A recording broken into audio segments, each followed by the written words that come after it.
J'espère que vous allez bien, mesdames et messieurs, j'espère que vous portez bien, j'espère que vous débutez ce nouveau mois de juin 2022 sous de bons auspices et que tout se passe bien pour vous. Nous sommes le 1er juin 2022, et encore une fois le temps, l'actualité nous a donné raison. Nous a donné raison le 19 avril dernier. Algérie part, l'article que nous avions fait, les révélations que nous avions faites sur un nouveau scandale qui branle la DGSN. L'argent de l'action sociale, du service de l'action sociale de la Sûreté de Wilaya d'Alger, qui donc l'institution numéro 1 qui regroupe tous les services de police de la Wilaya d'Alger, la capitale Alger et ses environs.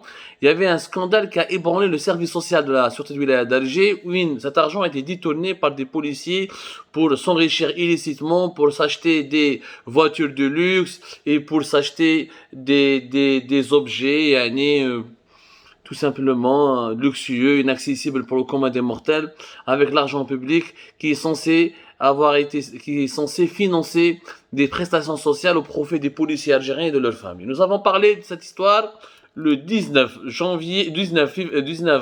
avril 2022. Bien sûr, on a parlé comment le comptable, le responsable de la comptabilité du service social du relevant de la Sûreté de Wilaya, ou le service de l'action sociale relevant de la Sûreté de Wilaya d'Alger, comment il a détourné de l'argent, comment il s'est enrichi, des voitures de luxe. Nous avons même donné des indications sur les 4x4 qui ont été achetés et sur les signes de richesse, des signes ostensibles de richesse et qui étaient injustifiés. Parce qu'un policier en Algérie, il ne peut pas s'acheter un 4x4 ou la Land Rover ou la Kamatarfo, où là, il peut pas s'habiller comme il veut, Hugo Boss, etc. Ça reste quand même des signes de richesse. Il faudra justifier ses fonds. Et ben, le scandale de la DGSN a fini par éclater. Où le 31 mai 2022, le tribunal de Sidi Mohamed à Alger, le principal tribunal d'Alger, de la capitale Alger, 7 policiers ont été incarcérés à la suite des investigations approfondies menées par les magistrats du tribunal de Sidi Mohamed concernant ce scandale de détournement des fonds publics du service de l'action sociale de la Sûreté de Wilaya d'Alger. Et 28 autres personnes sont encore sous enquête, menant des hauts responsables de la police très influents, et 35 autres personnes sont soupçonnées aussi d'avoir participé aux pratiques financières occultes et au vol et au détournement de cet argent public, menant des commerçants privés, des fournisseurs de produits alimentaires ou agricoles, des vendeurs de viande rouge ou de viande blanche, des fournisseurs de pas mal de produits alimentaires. Il y a une palette, un ensemble de commerçants qui ont vendu, ou là, qui ont traité, ou là, qui ont fait des transactions avec le service social, le service de l'action sociale de la Sûreté de la Wilaya d'Alger. Mais le plus intéressant, c'est que parmi les personnes qui sont sous enquête, qui n'ont pas été encore inquiétées, mais ni sous contrôle judiciaire, mais il a été auditionné, il va être auditionné prochainement, nous retrouvons l'un des responsables les plus influents de la police, qui est le contrôleur de police, Battash Mohamed. Battash Mohamed Yajma'a, c'est un haut responsable de la DGSN qui a un grand parcours derrière lui, c'est l'un des policiers les plus influents de l'Algérie. Il est actuellement le directeur des unités républicaines de la DGSN, qui est basé à Al-Hamiz, les fameuses unités les fameuses forces anti-émeutes, qui sont utilisées pour réprimer les manifestants, notamment les manifestants du Hirak, ou là pour faire face aux protestations populaires, ou là pour réprimer les émeutiers qui déclenchent des émeutes pour protester contre la malvie, ou là contre l'absence de liberté publique, ou là contre le chômage, etc., etc. Battash Mohamed, il était en 2019 et en 2020 le chef de sûreté de la wilaya d'Alger. Il est le premier responsable de la police de toute la wilaya d'Alger. Ce qui est quand même un poste très influent. Et c'est pendant son temps, au moment où il était aux commandes de la police d'Alger, où le trafic les transactions financières occultes et les détournements de l'argent public se sont opérés au su des autorités ou de l'ensemble des dirigeants de la police algérienne, notamment à cette époque-là.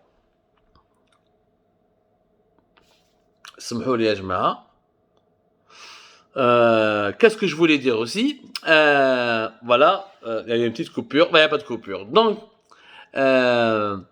et en 2016, Mohamed Battash Yajma'a était également le commandant du groupement de réserve et d'intervention. هذا le groupement de réserve et d'intervention, il compte 2000 fonctionnaires. Les 2000 fonctionnaires d'ailleurs sont regroupés autour de la plus grande caserne de policiers au niveau national. C'est un autre corps sensible de la police. Battash, معروف Mohamed Battash au sein de la police algérienne. Il était d'ailleurs l'ami de Nordine Bedoui, l'ex-premier ministre et l'ex-ministre de l'Intérieur. Il s'était lié d'amitié avec lui. Il a eu des promotions grâce à lui, et grâce à cette amitié, il a pu vraiment monter tous les échelons de la police algérienne. Le parcours كان في وهران, il était في بسكرة, il avait des responsabilités في تمنراست, في لغوات, في إليزي, Battash Mohamed. Il était aussi وين كان في la sûreté d'Alger. Il avait même assuré la sûreté de la wilaya d'Alger par l'intérim en juillet 2018. يعني خدم vraiment خدم بزاف. Il a fait des stages, il a été envoyé à l'étranger en 2014, بعته راح la Malaisie pour un stage de formation très approfondi. Il a une grande carrière. Il est dans la police algérienne depuis les années 90. وهذا محمد بطاش, il est soupçonné d'avoir utilisé l'argent public de l'action du service social ou du service de l'action sociale de la Société de la Wilaya d'Alger pour acheter à son fils une Polo Volkswagen neuve. Une Polo Volkswagen neuve. Les enquêtes se poursuivent. Il n'y a pas que lui, parce que le principal déclencheur de ce scandale, c'est un certain Hamza M. Il était le responsable de la comptabilité du service social, ou du service de l'action sociale, la sûreté de la wilaya, la sûreté de la police, la wilaya d'Alger. C'est lui qui a permis à des complices de s'enrichir, d'acheter des biens, d'acheter des voitures. Il a surfacturé lorsqu'il a dû acheter de la nourriture, ou là des cadeaux, ou là des objets à offrir, ou là pour financer des prestations au profit des policiers algériens et de leurs familles. C'est un grand scandale qui n'en est qu'à ses débuts et qui malheureusement personne n'en parle en Algérie, notamment dans la presse algérienne. Ils essaient de l'étouffer.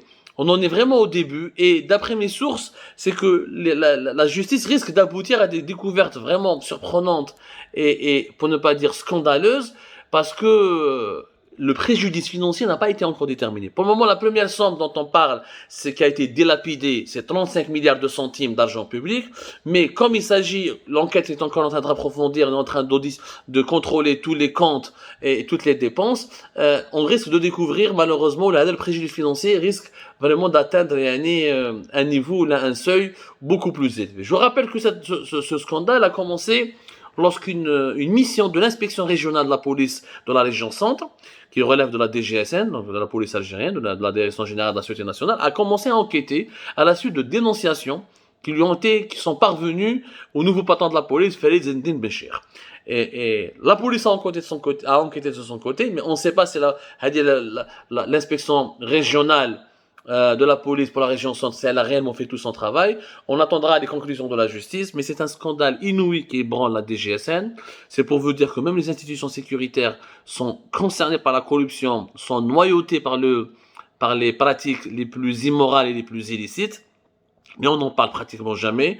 D'ailleurs, comme je l'ai dit la dernière fois, la police algérienne n'a pas de syndicat. Il n'y a pas de syndicat qui défend les droits des policiers. Les policiers algériens, quand ils voient un abus de pouvoir, ou là, quand il assiste, quand il est victime d'un abus caractérisé, ou là, d'une situation d'injustice, ou là, il ne peut pas se plaindre. De l'inspection générale à la police, mais qui fonctionne de manière beaucoup plus bureaucratique, il n'y a pas une véritable proximité avec beaucoup de policiers, en tout cas algériens, se plaignent du fait qu'ils n'ont pas la possibilité de se défendre et de faire entendre leurs droits sociaux, leur droit à se rassembler dans un syndicat pour se défendre leur profession, pour donner une autre image de leur profession et pour essayer de veiller sur la cohésion de la police. Je rappelle, c'est un corps quand même qui est délicat. C'est pratiquement, les chiffres officiels ne sont pas rendus publics, mais d'après nos calculs, nos sources, nous avons plus de 250 000 policiers. C'est énorme. C'est l'un des services de sécurité les plus importants dans la République. Il est important de préserver sa valeur, sa crédibilité. Il y a beaucoup de gens braves au sein de la police. Malheureusement, depuis le début du Hirak, la police algérienne a une très mauvaise image, mais ils ne sont pas tous pareils. Tous les policiers ne sont pas hagarines, tous les policiers ne sont pas des corrompus. Il faut rendre hommage à ces policiers intègres qui ont donné des informations et qui ont permis l'éclatement de ce scandale. Il faut naturellement continuer à se battre et se mobiliser pour punir tous les véritables responsables.